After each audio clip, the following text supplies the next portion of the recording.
E aí, meu amigo torcedor, minha amiga torcedora, tudo bem com vocês? Como vocês estão? Final de semana foi bom? Domingão, almoção com a família, aquele almoço bacana, muita risada, muita alegria. O vídeo de hoje promete, gente, falar sobre seleção brasileira. Eu sei, eu falei que eu não ia assistir o jogo, mas acabei assistindo, não tinha muito o que fazer, estava trabalhando. A gente vai falar sobre esporte, Flamengo, Santos e Palmeiras e falar sobre algumas informações novas do São Paulo, tá? Mas antes de tudo, recadinho do nosso patrocinador, Confeitaria Doce XP. Você que é de Guarulhos ou da região próxima, gosta de um bolo gostoso, um bolo doce de verdade, não aquele doce que você não sabe de onde saiu, aquele doce que parece que você está mascando chiclete depois. Confeitaria Doce XP, gente. Bolos no pote, copos da felicidade, brownie, tortinhas, são os melhores da região. Vai na minha que vem comigo que você passa de ano. Os bolos deles são maravilhosos, são deliciosos, produtos de qualidade, ingredientes de qualidade. Ninho é ninho de verdade mesmo, não é leite em pó, marca falando que é ninho. Tem bolo de red velvet com cream cheese de verdade, não creme branco. Lá é bom, pode ter certeza. A Confeitaria Doce XP, ela está nos principais aplicativos de delivery. Também tem o Instagram deles, @doce.xp. Segue lá, confere lá que você não vai se arrepender. Beleza? Recado dado, bora pro vídeo. Bom, falar de seleção brasileira, gente. A seleção brasileira jogou contra a seleção de Senegal, que para mim hoje, das seleções africanas, é a melhor, é a mais montada, a mais equilibrada. É a seleção que já está pronta para a Copa do Mundo. Tem ali Mendy, o Mané, tem o Koulibaly, né, que é o zagueiro. Nossa, fugiu o nome do cara. Mas é a seleção que tá, a seleção africana que está melhor, que está ali à frente das outras seleções. E a seleção brasileira jogou contra ele. Ancelotti não sabe ainda, ou dá sinais ainda de que não sabe como vai montar a seleção. Tá? E ele já, nesse jogo, ele colocou o Éder Militão como lateral direito e já citou aí que provavelmente ele vai mudar o estilo da seleção brasileira, que não vai ser aquele estilo ofensivo, mas que ele vai pensar mais na parte defensiva, copiando um pouco do que foi a seleção de 94, né? A seleção de 94 defendia bastante e atacava muito bem, né? Era fulminante no ataque, né? Então, provavelmente Ancelotti vai tentar trazer isso de volta, tá? Demonstra isso, provavelmente vai usar esses amistosos para testar isso em prática, colocar em prática, né? Os destaques da seleção, para mim, a volta do Casemiro, que nunca deveria ter saído da seleção brasileira. Para mim é o melhor volante hoje da atualidade, o melhor volante atuando pelo Brasil. E o garoto Estevão, né? Estevão que aí 4 jogos, 3 gols, tá voando no Chelsea, tá aproveitando na seleção brasileira e provavelmente aí é um jogador que futuramente vai estar brigando por uma bola de ouro, tá? Se continuar com os pés no chão, jogando o bom futebol que ele vem jogando, tem tudo aí para se tornar um dos melhores do mundo. Tá? O jogo, Senegal abdicou de jogar, Senegal não quis jogar, mas brigou mais, discutia muito, parava muito o jogo. A seleção brasileira aproveitou, fez 2 gols ali, gol do Casemiro e do Estevão, né? Um golaço do Casemiro pegando ali atrás de toda a marcação, só dominou e chapou, tirando do goleiro, um golaço, um gol muito bonito. E no segundo tempo o Senegal já se defendeu mais, deu uma acordada, aí brecou ali a ação da seleção brasileira e ficou por isso mesmo 2-0. Muita gente, estou vendo aí muitos, né, torcedores, pessoal da imprensa, seleção, rumo ao Hexa, que agora a gente ganha. Eu gosto da frase do grande sábio que dizia: treino é treino, jogo é jogo. Tá? Mas foi amistoso. Amistoso, Copa do Mundo é Copa do Mundo. É o famoso. Um amistoso que não está valendo absolutamente nada. O jogador não vai com aquela vontade toda de ganhar, nossa, preciso aqui vou dar o sangue, sabendo que ele tem Liga dos Campeões, que o clube que ele disputa está lá na disputa, ele precisa fazer, ele vai dar prioridade. Tem os campeonatos do clube dele, que é o que paga o salário dele, né? Então ele não vai, na linha amistoso, vai dar o melhor de si, vai ser o melhor, assim, vamos dizer.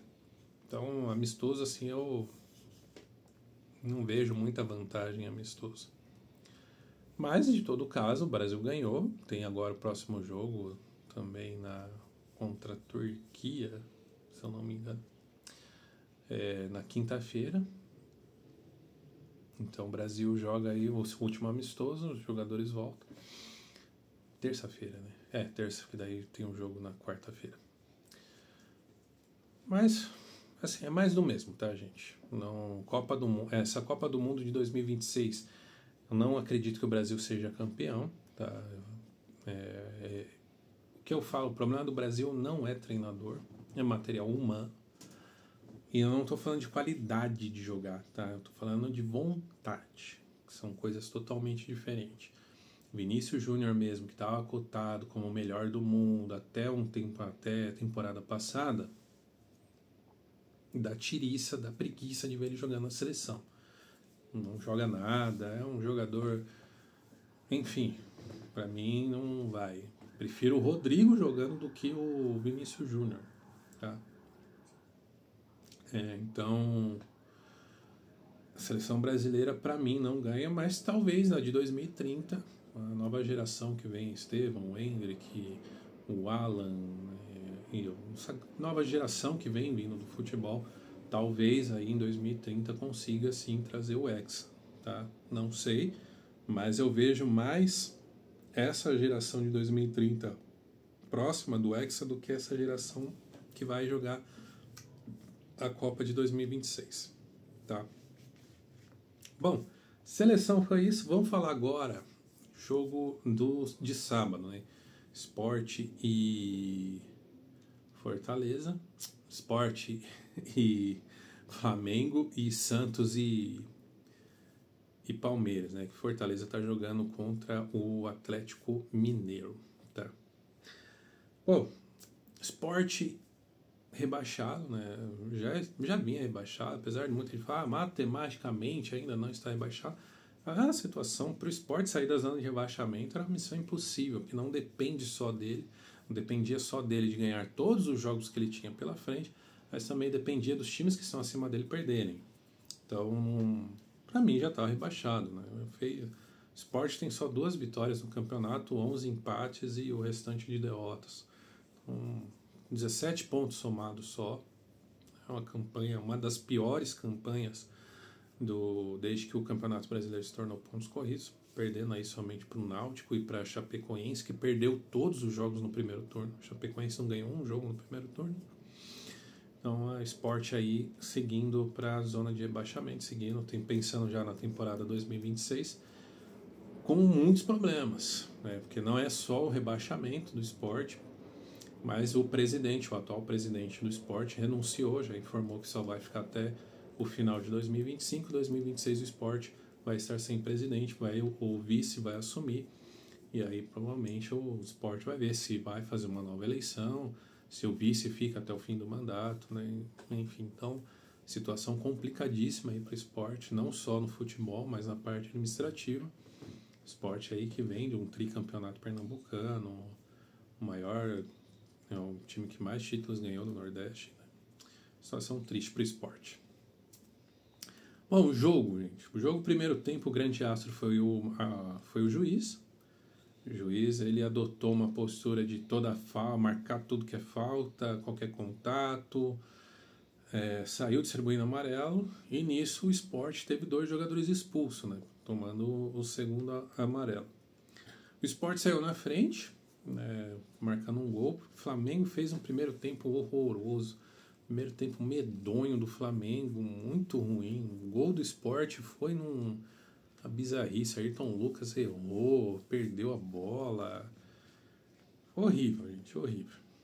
Você tem uma noção que como o Flamengo estava ruim, o Flamengo tomou um gol do Pablo. Só para você ter a noção de como estava ruim o Flamengo, né? Tomar gol do Pablo é fim de carreira. Mas o jogo continuou, o Sport continuou pressionando ali o Flamengo, continuou ali arriscando um pouco. E aí o Sport teve o seu primeiro expulso, né, o jogador expulso, e nisso o Flamengo empatou o jogo. Fez 1-1 com o Luiz Araújo, um golaço do Luiz Araújo, uma batida de fora de área. E aí o Flamengo começou a crescer no jogo, começou ali a impor mais, melhorar um pouquinho, e o Sport teve o seu segundo jogador expulso. Esse, particularmente, para mim, não expulsaria. O juiz já tinha expulsado um do Sport, foi um lance no meio de campo, não havia risco de gol para o Flamengo. E eu, se eu fosse o juiz, eu tinha administrado, eu tinha chegado ali no cara, amigão, já foi um expulso, pega leve, senão é chuveiro. Mas não, o juiz adotou, expulsou e o Sport ficou com 2 a menos. E o segundo tempo, quando voltou, o Flamengo com 2 a mais fez o que se espera de um time como o Flamengo, né? Se impôs no jogo, 11 contra 8, ficou 11 contra 9, né? O jogo ficou mais fácil, né? Tinha mais espaço. E aí, o que eu falo que o juiz foi a estrela do primeiro tempo? Porque no segundo tempo ele mudou a postura dele, daí já começou a não marcar toda a falta, já não saiu distribuindo amarelo, porque ele já expulsou 2 no primeiro tempo. Se ele continuasse com a mesma postura, o jogo tinha acabado por falta de jogador, isso é um fato. Então, muito ruim a arbitragem, não impactou diretamente no jogo, né? Vamos dizer assim. Talvez, se ele tivesse adotado uma postura a postura que ele adotou no segundo tempo, no primeiro tempo, não sei se o Sport teria segurado tanto o Flamengo, então provavelmente o Flamengo teria acordado no segundo tempo, teria ali ido melhor, ou teria arrancado empate, a vitória, não sei te dizer, mas a questão é que o Sport acabou tomando a virada 5-1, né? E agora matematicamente está rebaixado. Agora sim falaram que o Sport está matematicamente rebaixado.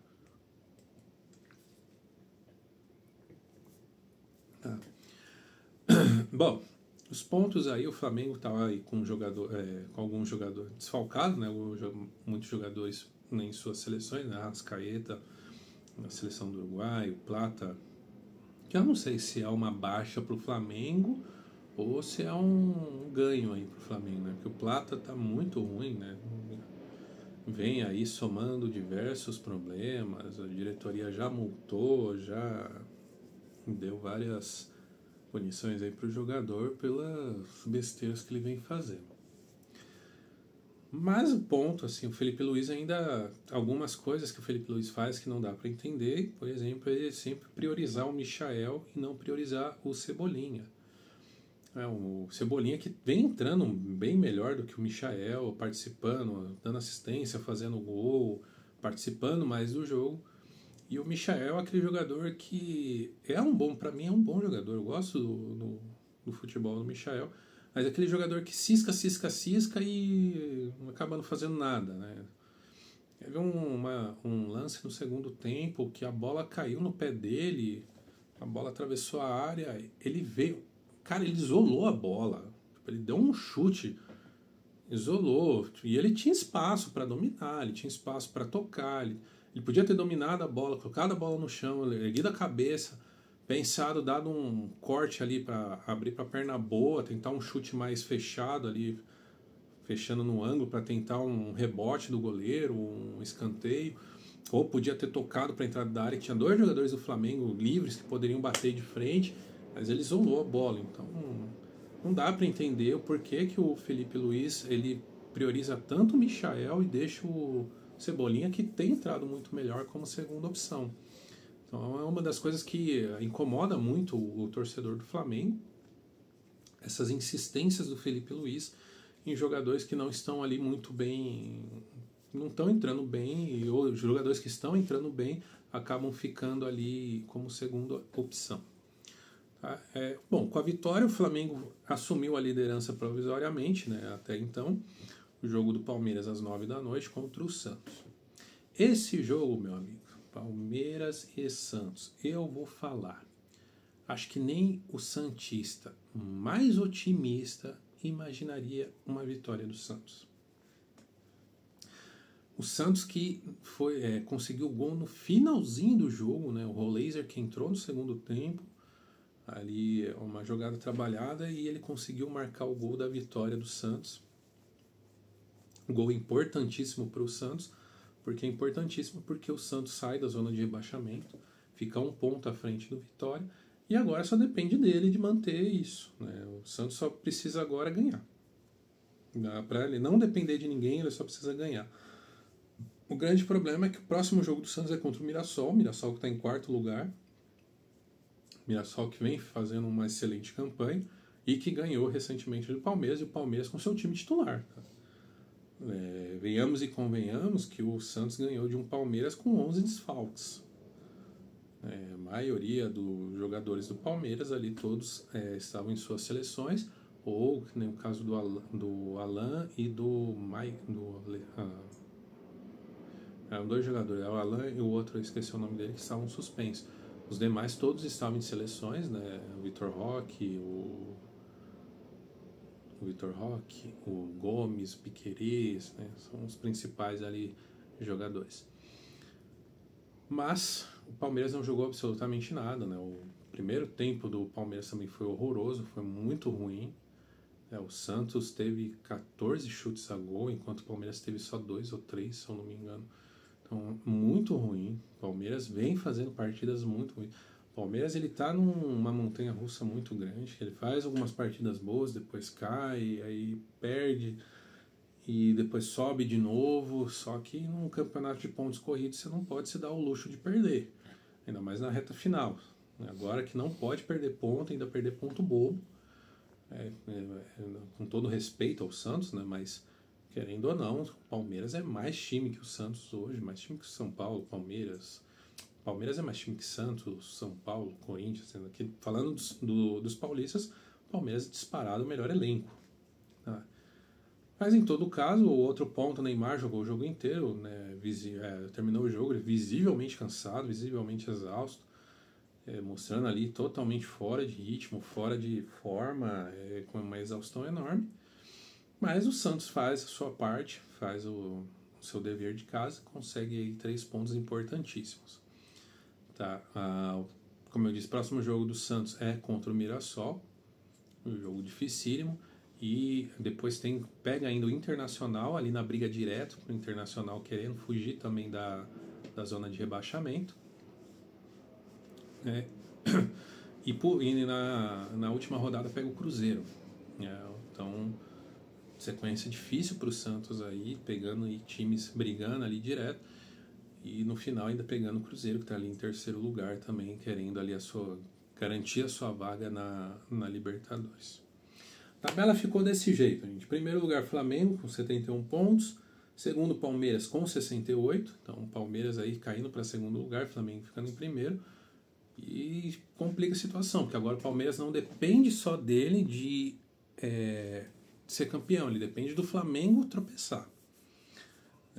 Então, complicado. O Palmeiras se complicou com essa derrota pro Santos, complica a sua vida. E lembrando que o Flamengo e Palmeiras daqui 2 semanas vão se enfrentar na final da Libertadores, então a pressão tá enorme para esses dois, pressão gigantesca para esses dois times aí, tanto brigando no Brasileiro como brigando ali pelo título da Libertadores. Em terceiro, Cruzeiro com 54, em quarto, Mirassol com 59, em quinto, Bahia com 53. Esses são os times que estão com a vaga direto para Libertadores, tá? Lembrando que vai entrar mais uma vaga, né? Porque Flamengo e Palmeiras, qualquer um deles que ganhar já garante a vaga para a próxima Libertadores. Então, provavelmente aí o sexto também vai garantir uma vaga direto. Em sexto lugar está o Botafogo com 52 pontos e em sétimo o Fluminense com 51. Então o quinto, o sexto e o sétimo ali com uma diferença de 1 ponto. Então tá bem embolado ali, o Bahia precisando desesperadamente de pontos para se afastar desses dois, torcer para Fluminense e Botafogo aí escorregarem, escaparem, perderem, para ele conseguir se afastar e ter um pouquinho de fôlego. Lá na zona de rebaixamento, então em 15º tem o Internacional com 37 pontos, seguido pelo Santos em 16º com 36 pontos, o Vitória em 17º com 35 pontos. Então, novamente, aí nós temos do primeiro time da zona de rebaixamento, nós temos uma diferença de 1 ponto. Então, Internacional, Santos e Vitória desesperadamente buscando vitórias, vão buscar ao máximo vencer os próximos jogos para tentar se livrar. O Vitória buscando ali vencer as suas partidas desesperadamente para somar pontos para ver se consegue jogar ou o Internacional ou o Santos para a zona de rebaixamento. Logo em seguida, em 18º, temos o Juventude com 32 pontos. Em 19º, Fortaleza com 31 pontos. Então, a diferença ali também de 1 ponto entre o Juventude e o Fortaleza, que também estão brigando, precisam desesperadamente dessas vitórias. E por último, o Sport com 17 pontos, que nem eu informei, o Sport aí já rebaixado. Tá?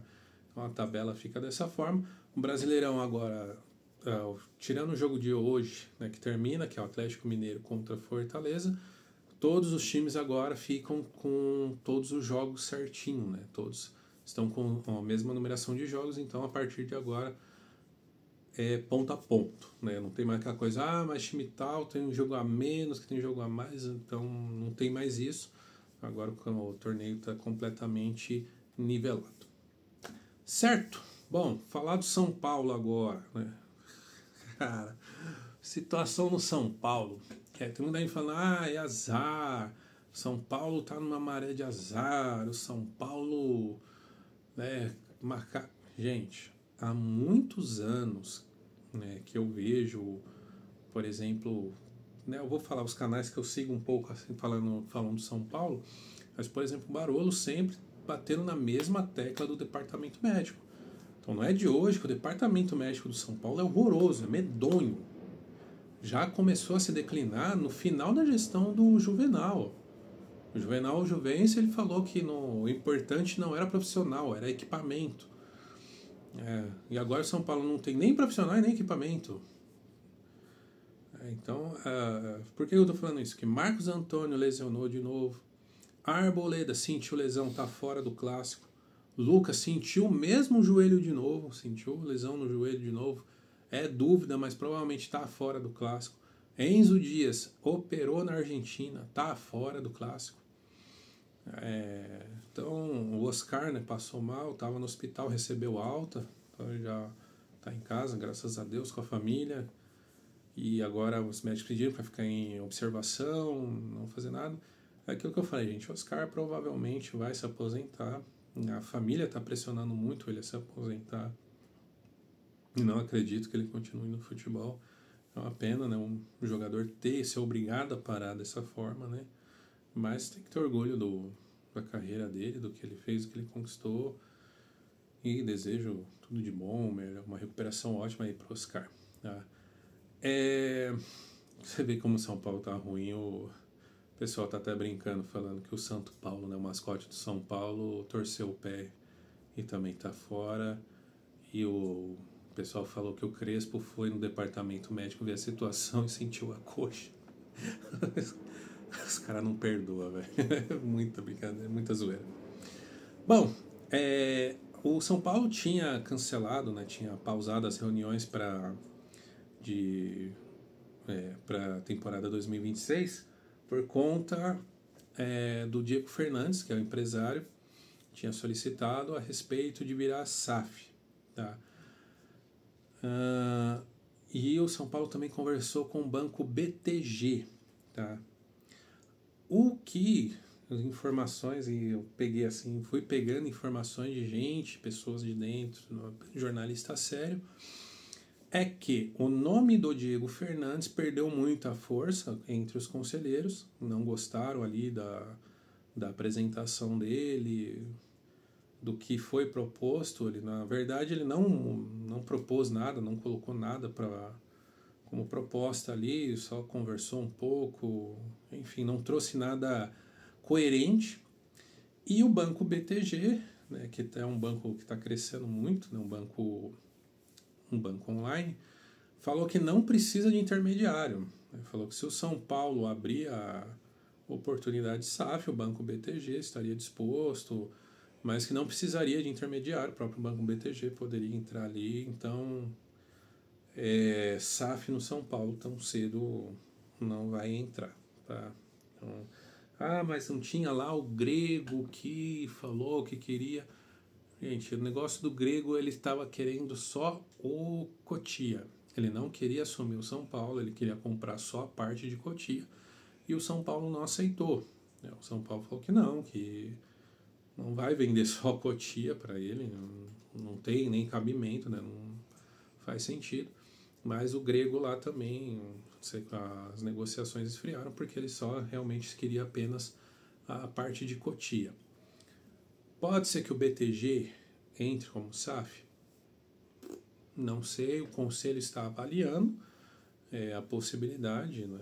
Parece que agora o São Paulo entrou num ponto que talvez seja melhor entrar como SAF, né? Até por conta das dívidas, de tudo que está ocorrendo. Então o BTG é um dos pontos, mas provavelmente, se o São Paulo for mesmo se tornar SAF, ele vai atrás aí, vai abrir, né, as possibilidades de mercado para ver quem que pode oferecer um melhor acordo, né? Que é o SAF, né, Sociedade Anônima do Futebol, a pessoa que assumir, né, o futebol, né, é que basicamente o SAF ele funciona como, né? Você tem o clube, que é lá o clube que tem os sócios e tudo mais, e você tem o futebol. A SAF entraria como?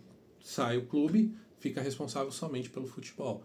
Então, aqui na parte do futebol vai ter o presidente, vai ter o dono do clube, né, o que comprar, e ele que vai assumir todas as responsabilidades do futebol.